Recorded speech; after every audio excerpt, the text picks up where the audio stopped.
बाहर जाके ही पढ़ाई करनी है, तो उसे क्या क्या तैयारियां करनी चाहिए? एकेडमिक एडवाइज़र होने के नाते चेतना जी को 20 साल से ज़्यादा का एक्सपीरियंस है। भारत से विदेश पढ़ाई करने के लिए जाने वाले बच्चों का वो निरंतर मार्गदर्शन भी कर रही है। तो आइए जानते हैं कि पढ़ाई करने के लिए जो बच्चे बाहर जाते हैं उन्हें क्या क्या तैयारी करनी चाहिए। छोटे बच्चों की बात कर रहे थे और अब हम बात करते हैं बड़े बच्चों की।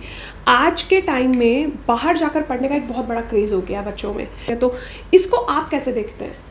देखिए, ट्रेंड तो है और ये भी है कि प्रदेश में पॉपुलेशन कम होने से लास्ट 30-40 इयर्स में उन्होंने हमेशा इनवाइट किया कि लोग आए, वहाँ पे सेटल हो, वहाँ पे पढ़ाई करें। पढ़ाई विदेश में इसलिए इनकरेज करते थे कि अगर बच्चा वहाँ पे पढ़ता है तो वहाँ के माहौल में वो अच्छे से सेटल हो सकता है। तो ये बहुत पॉजिटिव उनका एक स्टेप था जब दूसरे देशों से बच्चों को बुलाना, अमेरिका ले लो, कनाडा ले लो या यूके ले लो, ऑस्ट्रेलिया ले लो, ये उनकी थी कि उनकी पॉपुलेशन भी बढ़े और एजुकेशन का एक जरिया बन गया। सो उस वक्त अपॉर्चुनिटीज़ भी डिफरेंट थी। ओके। आज वक्त थोड़ा बदला है। मैं ये नहीं कहती कि प्रदेश जाके या विदेशों में पढ़ाई की अपॉर्चुनिटी जो है वो, उनकी जो एजुकेशन सिस्टम है, उनकी जो ट्रेनिंग है वो बहुत बढ़िया है। वहाँ पे बहुत प्रैक्टिकल अप्रोच है सीखने का। वहाँ पे focus is not on academic growth. वहाँ पे एजुकेशन आपको आपके व्यक्तित्व को निहारे, आपकी स्किल डेवलपमेंट हो, उस तरह का एजुकेशन अप्रोच है। So it is very good opportunity अगर आप जा सकते हो तो। रिसेंटली जो हुआ है उसमें ये हुआ कि सबको जाना है, और इसलिए नहीं जाना कि उनकी पोटेंशियल है, इसलिए जाना कि क्योंकि हम कुछ भी करके, लोन लेके, पैसे करके हम जा सकते हैं। और उन देशों ने भी थोड़ा फ्लेक्सिबल कर दिया था। बहुत सारे प्राइवेट कॉलेजेस खोल दिए थे। अगर यूनिवर्सिटी में जाना था, जो पहले होता था, उसका क्राइटेरिया अलग था। अब ये हो गया कि नीड के हिसाब से प्राइवेट कॉलेजेस खुल गए। तो बहुत बच्चे जो नेसेसरी नहीं कि उनके पोटेंशियल थे लेकिन वो भी जा सके।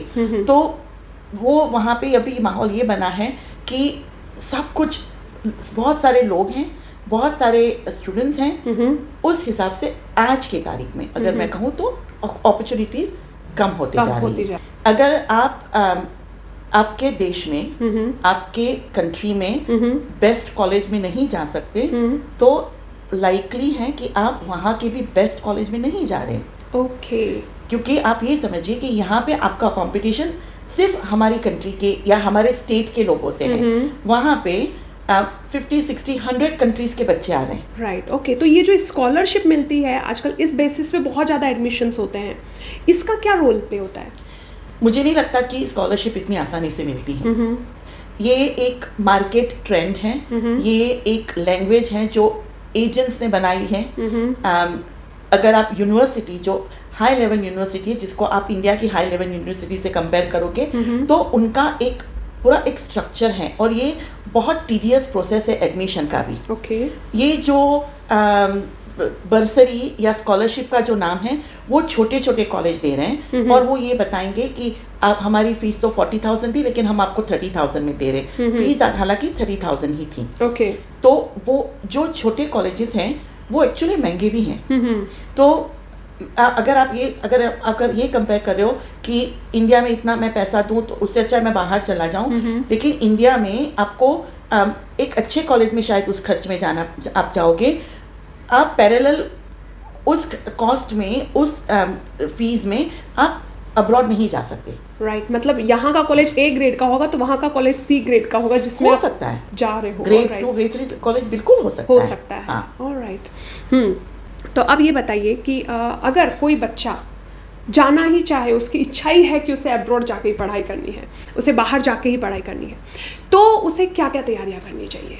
ये बहुत इंपॉर्टेंट क्वेश्चन है रश्मि, क्योंकि अभी जो माहौल है वहाँ का, बहुत बच्चे स्ट्रगल कर रहे हैं। तो कहीं ना कहीं पहली जो कमी है वो प्रिपेयर्डनेस में है। एक बात कि उनको, उनकी प्रिपेयर्डनेस क्या है, ये नहीं कि आज मैंने सोचा, मैं एजेंट के पास गया, मैंने एडमिशन ले ली और मैं चला गया। वहाँ पे आपका फेलियर ऑलमोस्ट गारंटीड है। ओके। तो अगर आप चाहते हो, अगर आपका बच्चा चाहता है कि वो आगे पढ़ने जाना चाहता, मैं ये बोलूँगी कि अंडर ग्रेजुएट अगर हो सके, अंडर ग्रेजुएट जिसे हम BCom BA BSc बोलते हैं, वो आप अपने देश में कीजिए और आगे की पढ़ाई के लिए आप अब्रॉड जाइए।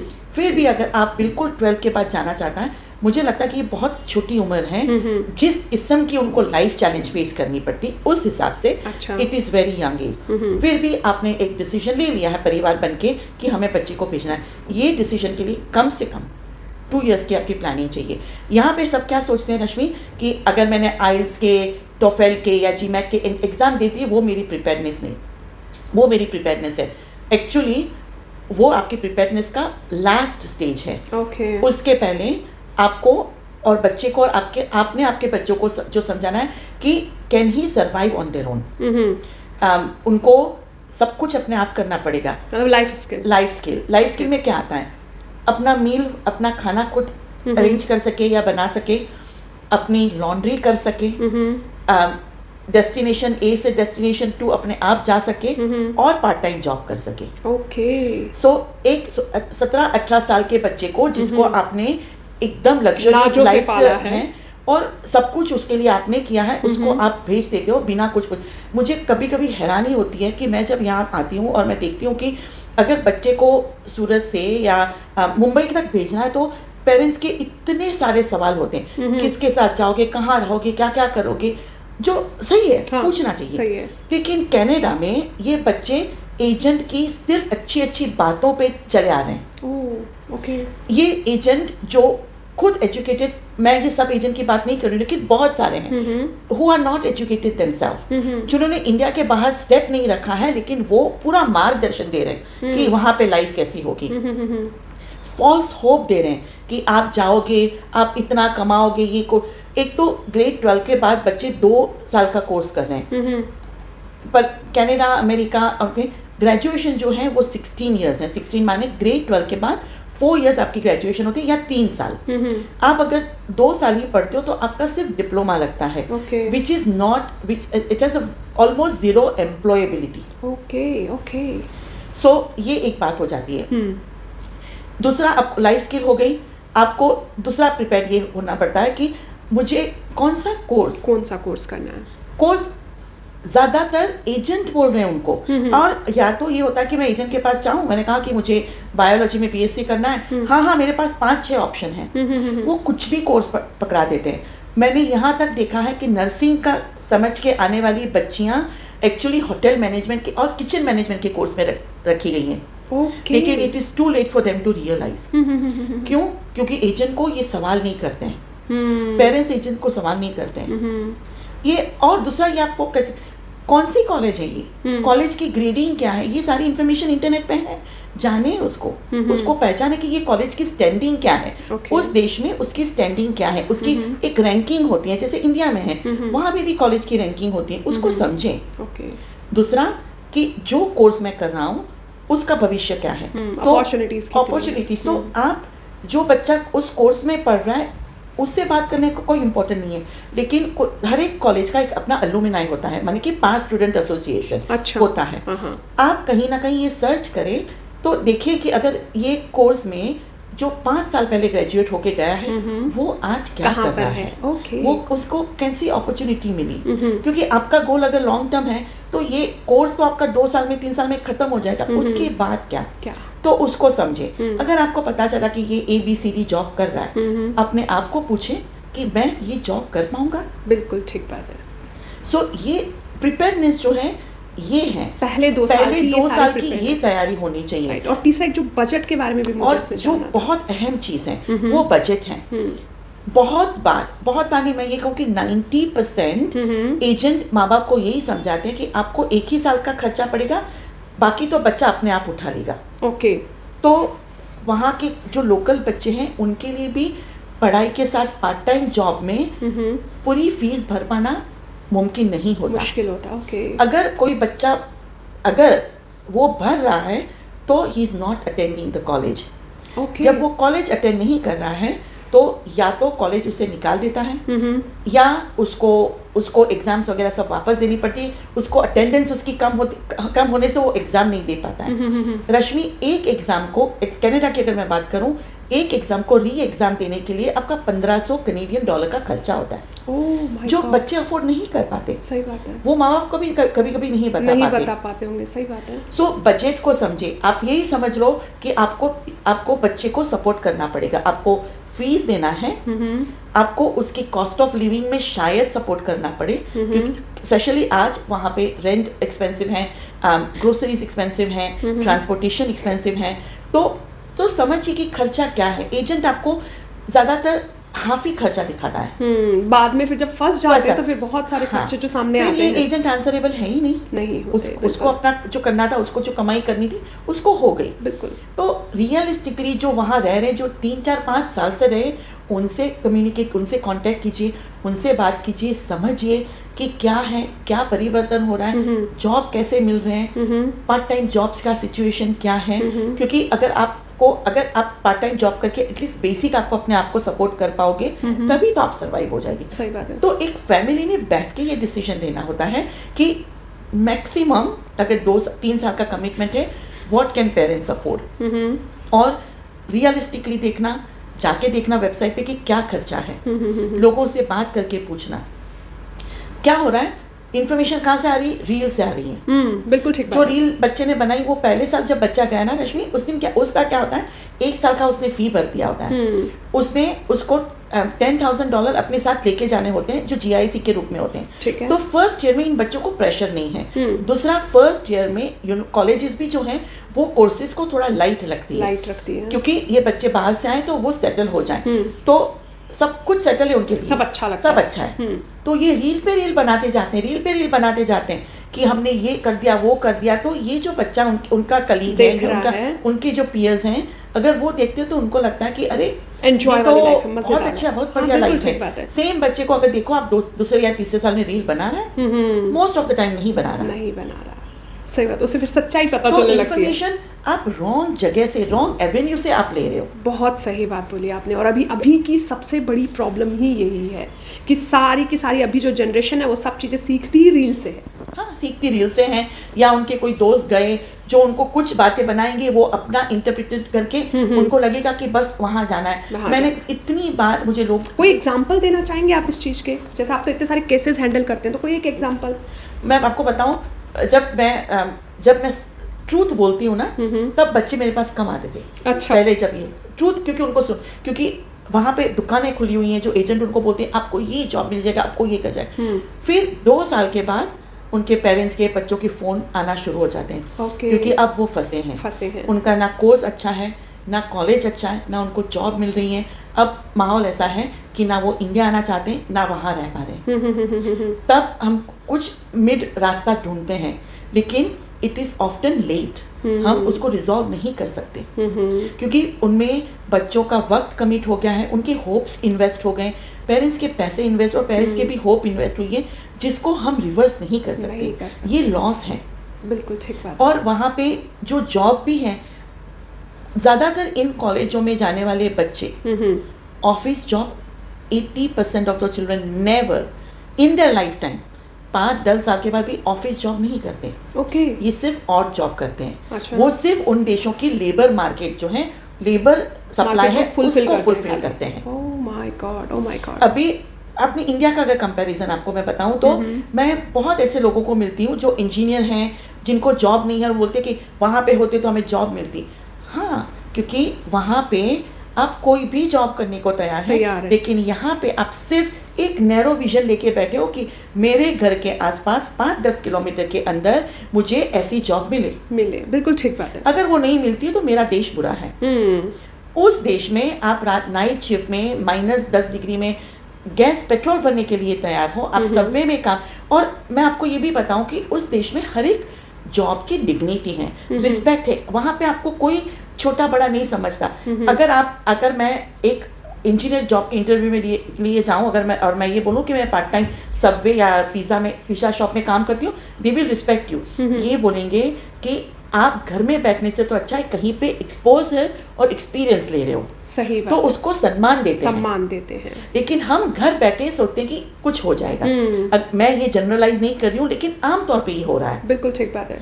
तो जितने आप परदेश में जाके फ्लेक्सिबल हो, 50% यहाँ हो यहाँ जाएंगे। हो जाओ, बिल्कुल सही बात है। और दूसरा कि वहाँ की जो वहाँ पे स्किल पे फोकस है।